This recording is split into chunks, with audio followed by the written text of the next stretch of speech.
Hello, my name is Richard Gilman from the APM Assessment Centre, and I'd like to introduce a series of 3 video vignettes in which I'll talk about assessment, why assessment matters, how assessment works, and some of the assessment solutions that we provide.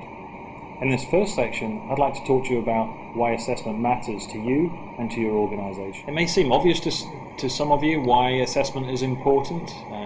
Understanding ourselves and being able to understand others helps us to have more effective interpersonal relationships. It helps us identify careers that are a good fit for us and helps everybody fulfill their potential. While these are all very worthy and worthwhile outcomes and reasons to use assessment, of course we understand that our clients work in a commercial world, and what they really care about is results and the bottom line impact. So I'd like to spend a few minutes today talking to you about the kind of financial impact and the kind of benefits that assessment can bring to your organisation. The main reason I think why any organisation should use assessment is because assessment predicts performance, and there is an enormous amount of scientific data on the market that underpins and explains how assessment impacts performance.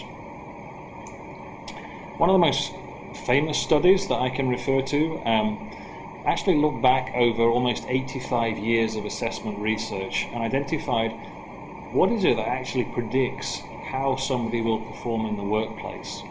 And what they found was that if you assess a person's IQ and if you assess a person's personality traits, that is the most predictive assessment that you can conduct. And you can see a huge difference between using these kinds of scientifically structured and supported assessments as opposed to using something like a person's years of experience or a simple unstructured interview, which has really very little correlation at all to workplace performance. Looking at some studies from some of our partners in assessment, this one's from Hogan Assessments, they conducted a study with an insurance company, and this insurance company had a number of general agents out selling their policies, and they could see that some agents were better than others at selling their insurance policies. So what they did is they worked with Hogan to identify the traits that support that high performance, and then they began to select people, to assess people and select people based on those high performing traits. As you can see here, the impact was enormous. The difference between the sales performance of somebody who was a high fit for the profile that they developed, and that person outsold a low fit person by 50%, and that was obviously a huge amount of money for this organisation. Looking at a slightly different issue, staying in the financial sector, this organisation had a significant issue with turnover. They really weren't finding people who matched their culture, who felt comfortable in this organisation. And they had a turnover rate running at nearly 50%. So, again, they worked with Hogan to identify the kind of person and the kind of values somebody had that would enable them to really find fulfillment in this organisation and the culture of the organisation. And then by selecting people who matched that culture, they were able to reduce turnover from nearly 50% to only 18%. An issue that nearly every organisation I speak to is interested in is identifying top managerial talent or talent management, succession planning. And again, you can see from this study, by developing an ideal managerial profile, by identifying the kind of person that you want and the kind of qualities you want your managers to have, and then selecting and developing people against that profile, you can see enormous returns in improved performance.